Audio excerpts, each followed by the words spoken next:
And what's your opinion on modern folklore? It's basically an American concept. It is true, but we also are beginning to have cities. We are beginning to have a lot of industry. And as you know, folklore is not confined only to peasants. Or it's not confined simply to superstitions and peasant customs, as we think. And as Alan Dundes and others have rightly pointed out, wherever there are people, there will be folklore. Wherever there is a community, there will be oral traditions. There will be even written traditions which are not probably literature.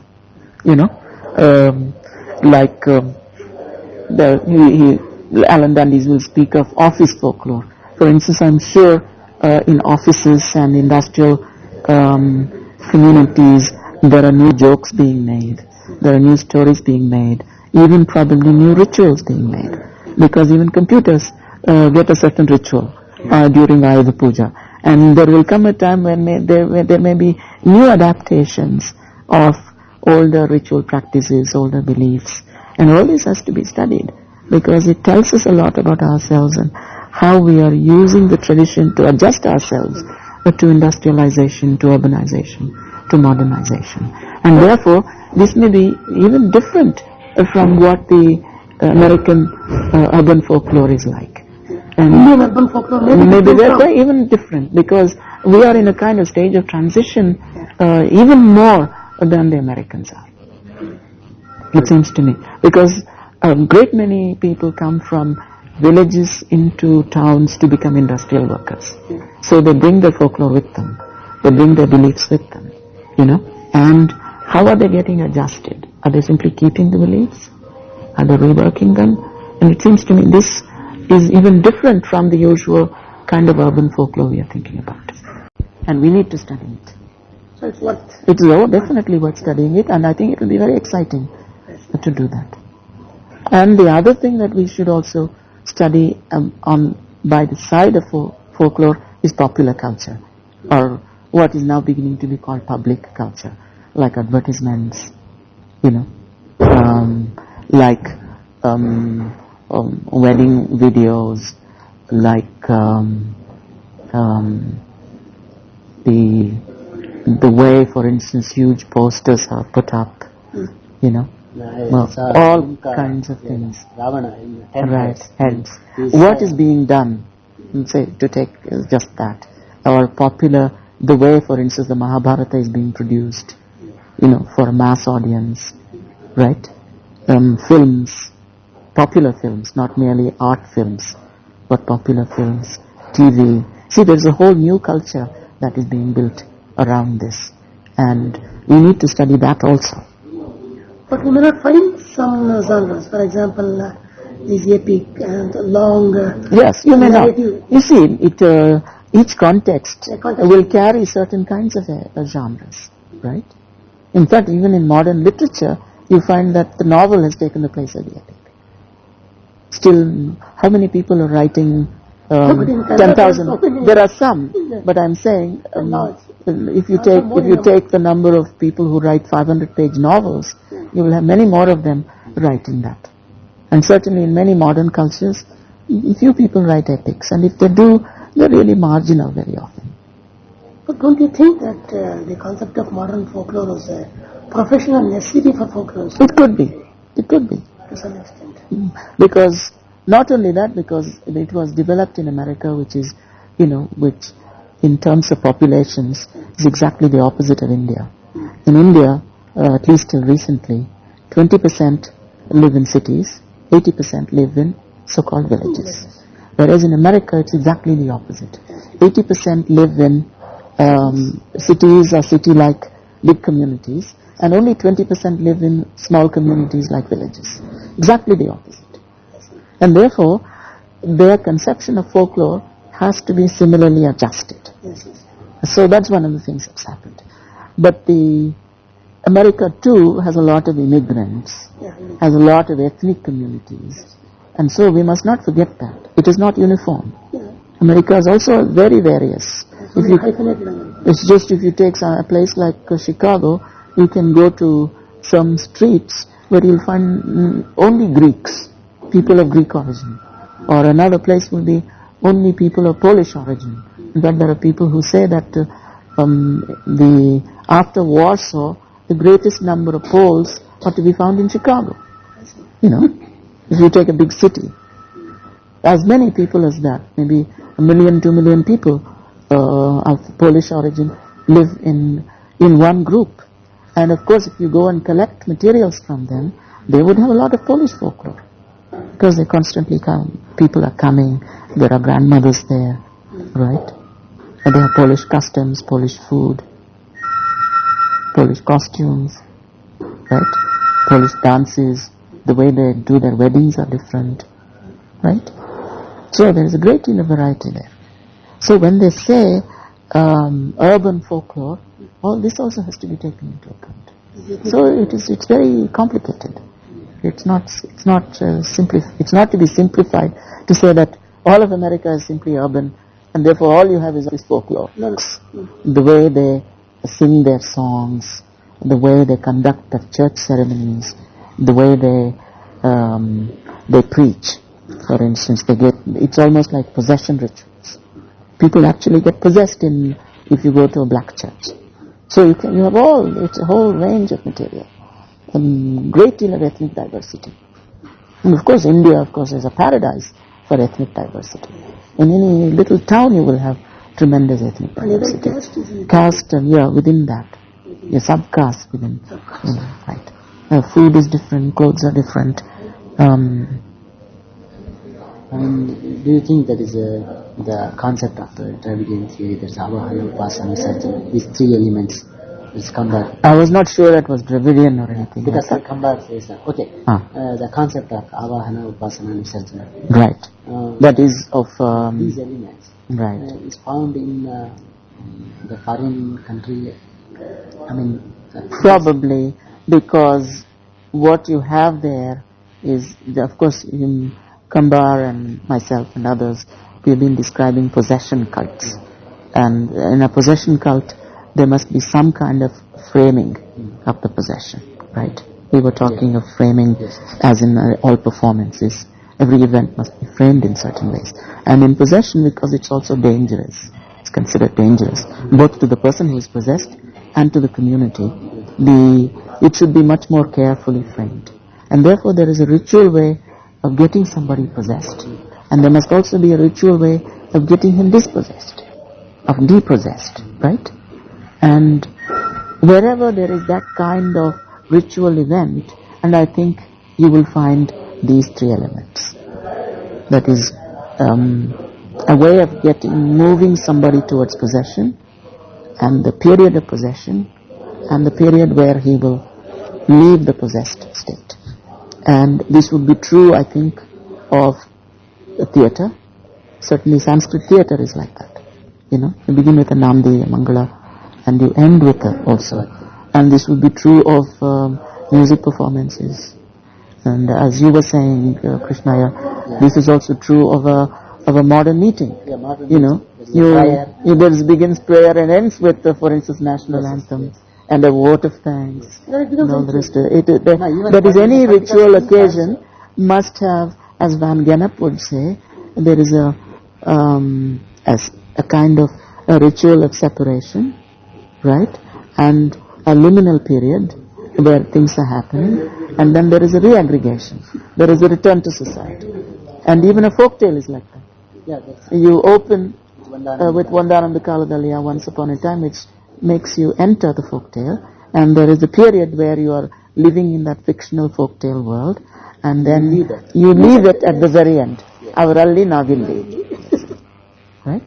And so you have this structure, this is almost a ritual structure, which is true for theatre, possession, and many, many forms of public performances. Even this in foreign states, the same wherever there is a ritual, as Van Gennep would say, there are these three stages. It seems to me. But there are so many theories in folklore. Do you think that any one theory would be sufficient? It depends on what you mean by theories. There is psychoanalytic, there is Marxist. It depends on your ideological bias. Someone like me is interested in understanding it in as many ways as possible. And you may call me maybe eclectic or miscellaneous or whatever you want. But I think my interest is whatever gives me insight into whether it's a poem or whether it is an item of folklore or proverb, I will take it and use it. Like an Indian Oedipus. Yeah, I'm interested, of course, in psychoanalysis because I find, particularly in studying Indian folk tales, I find psychoanalysis extremely useful because Indian folk tales do deal with the fathers and daughters and sons and mothers and brothers and sisters and the family, the relationships of the family, which is also the focus of psychoanalysis. And that is why psychoanalysis seems to me relevant.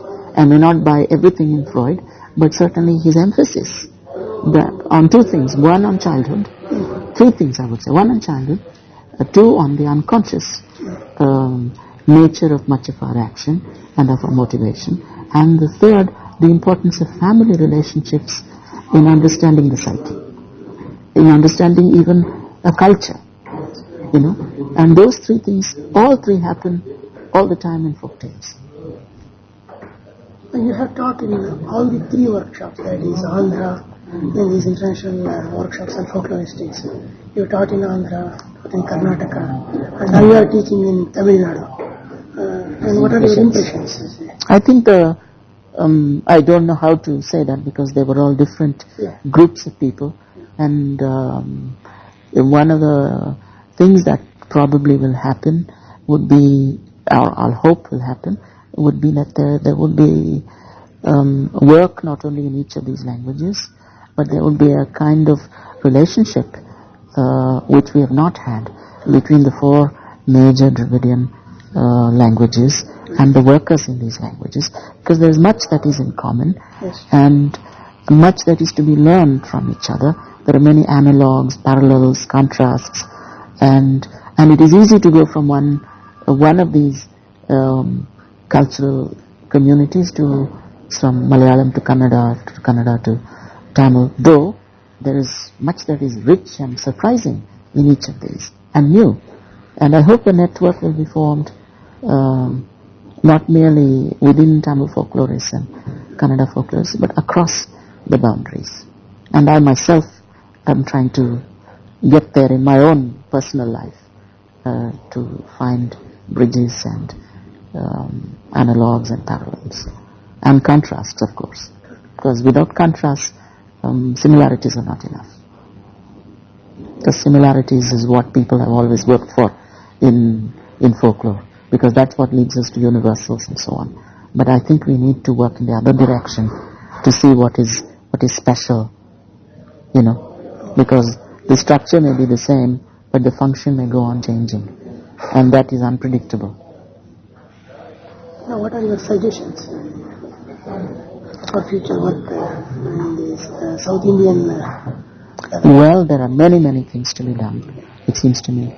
One of them, of course, is a network of workers, and the other thing is, of course, an association, probably, and not only there must be within each of the language groups, there should be a lot of communication, should be a lot of field work, which is going to happen, it seems to me. But it should also be communicated to the other languages, and maybe to other Indian groups as well at some later period. We need, of course, for instance, not only tale collections, just to take folk tales, we need tale type indexes for each of the languages and also across these languages. Maybe ultimately they may have to be put into English so that it can become available to other languages both within and outside India. That's one of the things we need to do. What else? And I hope there will be folklore institutes from time to time where we can have new developments being brought to us, where I hope we will have, and people I think are thinking about that. to have folklore institutes or folklore camps that you were talking about. That would be nice to have, so that we keep abreast of things.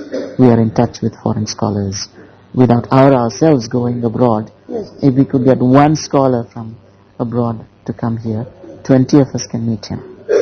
And he can travel around the country, and there will be a lot of influence with just one visit like that. That is one possibility. And of course I hope money will be available, resources for libraries, Yes. and for travel. I mean, 4 is only, I don't know how long that will last, but I hope there will be, that is, the local universities and so on will take it seriously. And Do you think that is I also hope that folklorists will keep an even-handed balance between humanities and social sciences, because that's a very important thing. So humanities, but no, or in some places it's all social sciences. So I think we need to, because folklore is one of those subjects which is both of those things, which is both the humanities and social sciences, which is both field work and library work, and then it has much to contribute to all the neighboring disciplines: linguistics, anthropology, literary criticism, theory of genre, which is already beginning to contribute to those fields. Because of the study of folklore in present situation, yes, there is no good scope according to the university, media, that or is the academic career. Though who completes, and in zeal he comes, and while that is receiving his degree certificate, there will be no scope, and he will be dissolved. Of course, there is a very big problem. But of The course, same problem is in America. America too. Or So, it's yeah. a universal problem, Right. only to the India. No, it is also true in America too. Though there are not that many, as Alan Dundes would have told you,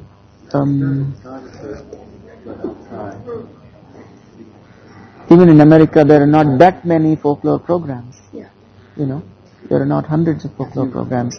Didn't Alan Dundes say there are only 4 big folklore programs in America? That's the way it is, and so that's what you have to contend with. But ultimately, probably, one of the things we need to do is for people in other disciplines also to take folklore, and folklore also to become part of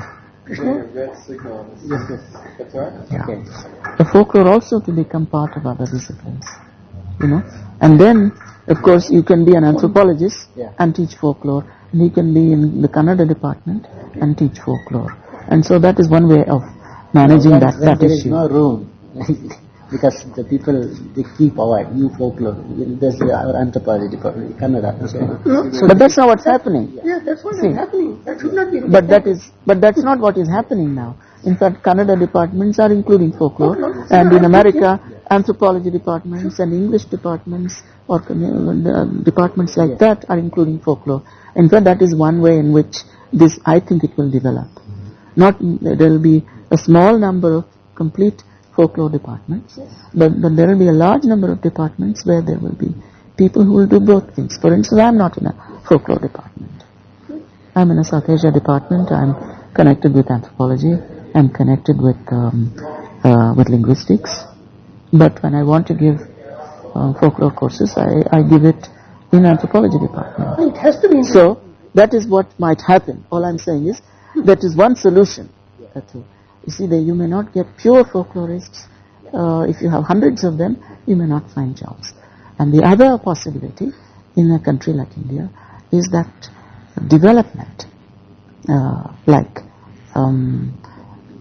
people who are interested in activating social change, economic change, or change in diet, or change in health habits. For instance, ultimately at some point we'll have to study folklore. So that is one avenue which may become open. But even though this may not be the place for all pure folklorists, there may be applied folklore. But the danger of applied folklore is It will be misused. it is that, as it has often happened, government will begin to sponsor certain ideologies. Those things may happen. But that is where, of course, folklorists will have to take care. Or they may take an old tale and completely change it in certain ways. And use for their own ends. Their own ends. It is possible. But it can also be used for good ends. Today I was talking to someone who was interested in applied folklore, and I was suggesting to him that if you take a community and their folklore seriously, that itself is already development. Because it gives them self-esteem, self-respect to say that our songs and our stories are being taken seriously by these educated people. That's one. The second I was telling him was, if you take something like ecology, you don't have to make up a new story. There are plenty of stories and songs in folklore itself, which you can choose. That is, for development, they may simply choose those kinds of stories, which is, they don't have to choose only those stories which express only fate and that sort of thing. There are plenty of stories which also tell you about Purushakara, about the way a woman can surmount her difficulties, right? Because plenty of women's tales are very critical of the whole system. So if you want to do that, you can use folklore without very much change. You may be able to convey the messages you want. And that is one way in which people have not thought enough about that. Because they have a stereotyped view that folklore is all conservative. But that is not true. Folklore is full of protest as well. A great deal of protest. No, sometimes when you go for the field, like Mariamma cult, or the taking photographs of he buffalo killing or sacrifice, sometimes it is very difficult to produce the same picture or even to quote the name of the impersonator. So it becomes a legal issue. You see, one of the things that will happen with all field work, whether it's in anthropology or sociology or folklore, is how the relation between the field worker and the informant. And you know that UNESCO and various legal services have become involved in this issue. For instance, when you take a folk tale and publish it, to whom do you give credit? To whom do you give credit? Is it to the collector? Is it to the translator? Is it to the original teller? Does it belong? Does it belong to anybody? Does the folk tale belong to anybody? So this is a question which is becoming legally an issue. Safeguarding of folklore. Safeguarding of not only folklore, safeguarding of informant, of the human rights of the informant, and that's something we should become ethically sensitive to. So we must keep it confidential. We must become sensitive to the ethical issues in each of these cases. Supposing an informant says that it should not be made public. Right. It should not be. Or if he says, I don't want you to publish this story, you must really wait for an informant who is willing to give you a story. Just because the story is very exciting, you should not go ahead and publish it, so that you can write one more paper. So you must not subordinate the human being even to scholarly ends. No, it has actually happened to me. That is, I have many case studies about sacrifice. That is tearing by mouth sheep. All of that. I can't produce it. I have comparative study in North America and South America and Right. I can say in so and so year, in so and so place, so and so goddess, and so and so particular community, they are going to contact. It's 75 cases. Yeah, because there are also laws against it sometimes. For instance, animal sacrifice in many parts of the country, there is a law against it. And if you document it and say on such and such a date, such and such a thing happened, you may end up with a police case on them. That's a possibility. It is documented in video. It's still more. That's right. It might be used as evidence against them. Solid evidence. So it's in all anthropological. No. I mean, of course, it is you're in a dilemma. And that I think you have to decide case by case. It's not something which you say, I have to document it. That is, the documentation is more important than the human beings. Human beings are more important. It seems to me the human beings are more important. But even there, the question is, you as a field worker may not like all this bloodshed. You see, I have objection to killing of animals. So what am I going to do? Okay. So I have to solve this problem with myself first before I go into the field. No, it is. For instance, suppose you are studying a cannibalistic community. You know, suppose to take an extreme case, you have a community where a certain kind of child, when it is born, is immediately killed, let us say, and eaten. So how do you do this? No, it is a problem to me. It's a very big problem. Still, only it is indirect. Yeah. I used to tell here, a person in impersonation as a tiger. So that day, if he chases and touch any audience, the people are running. Right. 500 to 600 people. But their curiosity to see it. And they are also thrilled by it. But she has to touch somebody. Yes. But the person who has touched will die within 2 years. Or at least that is what is said. That's the belief. That is psychological. That's of course, right. It's like voodoo. If you believe in it, of course you will die. See, this time ritual context study, I followed it. But I'm hesitant to bring out this fact. And even in some of the field, in the night, in a secret ritual like masturbating, sexual corridor community, I have seen in my own eyes. I can't reproduce it. You can't reproduce it. Without their permission. Right. So this because it is like betrayal of confidence. Yes. See, but some of these we have to solve in our own hearts first. It seems to me. We have to make up our own minds first of all. There are some things I will not do. That's all. There are some things I will not study. You know. That is until I have cleared my mind that it is all right to study it, even though it is against my own values. You know.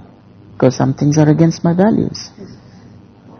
It's like going to a pornographic movie. You know, whether you want to go, whether you want to take your wife and children to go. One position would be, of course, it should be open. Everybody should come and see it. Of course, it should be open as far as the public is concerned, because there should be no censorship. But I, as a person, may not want to go see it. May not want my daughter or my wife, or I may not want to take them along with me. I may not want to see it myself.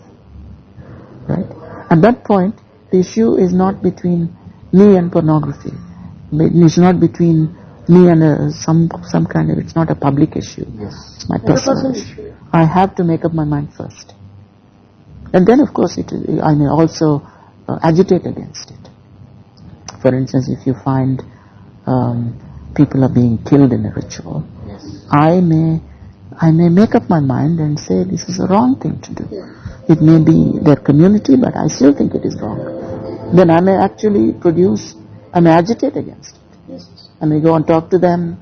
I may, it is possible. But there, I'm taking personal responsibility. I'm not simply thinking of myself as a folklorist, but I'm simply thinking of myself as a citizen, because I'm also that, No, even agitate or to give publication and saying that to stop this kind of nonsense things, and that is, I am again doing injustice to the particular community. No. That is where you have to make up your mind. No, what I'm saying is you have to make up your mind whether it is injustice or whether you feel that certain kinds of human rights are important. That's the issue. The issue is if you think you're doing injustice, then don't do it. So one more question. Why is there so much of opposition for folklore studies in America? Opposition. I don't really know enough about it. It's a new subject for one thing. And secondly, is it professional? I don't really think so. I think there are people who believe that folklore is really part of anthropology, or it is really a subdivision in some other. There was for a long time, for instance, opposition to linguistics also by language departments or literature departments, because they were saying that linguistics is a dry, inhuman or dehumanizing of language. It is all structuralist, and there are no. It is. So the humanities have had objections. Many humanities have had objections to social science itself. So it may be a passing phase. No, it may always be there, because there are certain. With the humanities come certain positions, certain ideological positions, right? I ask this question. There's in the Mariamma cult, it is the male impersonators are. Yeah, I have to think about that question. Why there are male, all of them are males rather than women. I don't know enough about why, what kinds of things women worship, whether there is a gender division in religious matters, because there obviously is a gender division, just as there is in various folk genres. There are women's songs and there are men's songs. There are men's religion and women's religion. And this is a matter for investigation. I don't know enough about it. And there may also be psychological issues involved. Like, for instance, it is a male, female. Right, exactly. Like that. Right. Because in many of the male cults, you will find where the gods are male, there are plenty of women worshippers. But it's not a matter for speculation. So one needs to study it, it seems to me. I don't know really enough about it. And also the sacrifice is given only the male. Right, the male animal. Male animal. Right, of course. Not female. Right, the male buffalo. Yes, male buffalo. Right. Of course there, because it is the goddess, the cult goddess, the goddess cult. It is of course a male-female issue. Or else it is a male defending to save the female. And I don't really know. I'll come in a few minutes. Yeah. I don't really know. I'll think about it, and when you send me the interview, if I have any further thoughts, I will add that. I'll think about it. Because in the Mariamma culture, which I saw that is in North Karnataka, they defending and ready, they hold axe and sword and not entering any other persons, and taking the buffalo's blood and mixed rice and not allowing any other, because it is even they are ready to sacrifice the human being, male. Right. That means first to save the female, the mother. Yeah. Right. That function made me to think like that. Is it not? Of course, there are many ways of thinking about it. If you're thinking about it psychoanalytically, the sacrifice of the male to the female is, of course, very Oedipal. You're sacrificing a kind of father figure to the mother. It's a way of pleasing the mother and getting rid of the father in one way. And one could think of it that way. And then, of course, that makes sense for male devotees. Right? In fact, is it right that males should be devotees? The other way of thinking about it is now I'm beginning to think, male impersonation of female figures is a very interesting phenomenon elsewhere. You see this in Bhakti, where male figures will write love poems to a male god in impersonating a woman, right? If you take Namarvar, or if you take in Puri Jagannath, many of the priests will dress like women. No, that is one Hindu concept, that is the god is only the male. No. All the that is true. That's one way of thinking. The other way of thinking is psychoanalytically. There is the male envy of female powers. The male wishes to become female. The male. There is that particular position, that because only the female has all kinds of powers, like she can produce a child, which a man cannot. So you can speak of, just as women may have a penis envy, males may have womb envy. And it seems to me in Hindu culture, this womb envy is expressed in all sorts of ways. Much more clearly. Yes, exactly, that's what I'm saying. The impersonation in religion of the male in female roles. You see this also in poetry. if you take classical Tamil poetry, many of the male poets will take on the persona or the character of women and write poems. Whereas when women are writing poems, they are not taking on the role of males, because the women are not so keen, because they're already women. Whereas men wish to become women, and they made something to that. No, because we have this ritual like Ardhanarishwara, even in Nagamandala also. Yes. He will become half male and half female. Right. In fact, you will also see that when you take androgynous figures, like Ardhanarishwara figures, it is never you don't begin with a woman and add a male to it. It's always a male who also wants to have one half of himself as woman. And it seems to be a male problem. Even in Puduvi, only one day they will do these. That is it. If you take androgynes, androgynes always begin with males. It's never a goddess who also takes on male powers. It's never like that. So I think that may be one of the reasons. It may have that kind of psychological explanation. But there may also be social explanations. The social explanations being that in a patriarchal kind of society, women are not allowed to do a lot of things. Women are not allowed to become priests, for instance. And as this is a kind of priest function, it is women who take on those figures.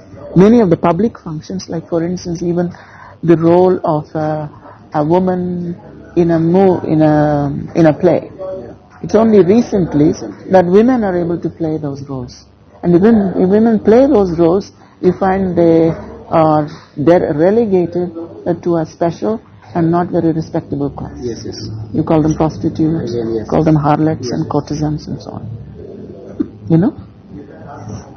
And you see, even this is also true of cooks. Though in all our families our best cooks are women, in any public function, the cooks has to be men. So there is a division between a male and female functions. So you take cooks, for instance, in a marriage, in a wedding. I think you are right. See, it's only in the houses. Yes. It's only in the houses. And they are as good. The cooks are as good as anybody else. Yes. And they are better than any man probably. But even the women will say that if it is a ritual function, if it's a festival, even the even the Puram distinction it will occur. And the Puram is by and large a male, it's a male world. And so that's one of the things that's also possible. Yes. So you can extend the concept of Aham and Puram. Because public functions and domestic functions. I have not seen women. But even in the domestic function, if it's become a public function, like an death anniversary, or for instance, on a death anniversary, for instance, on that particular day. On a death anniversary, the cooking will not be done by women. The women will get out of the kitchen. And even in for instance, in Brahmin families, you will bring a Brahmin cook on that. And even if it's a woman's death anniversary, the Pitras or the persons who will come to eat on that particular day will all be males. Yes. You won't invite a Muttaide or you won't invite a woman, because that's a different women's ritual altogether. So there is a kind of functional division between males and females. And that may also play a part in these things. So there is a social as well as a psychological, it seems to me. Because though the coastal Karnataka is a matrilineal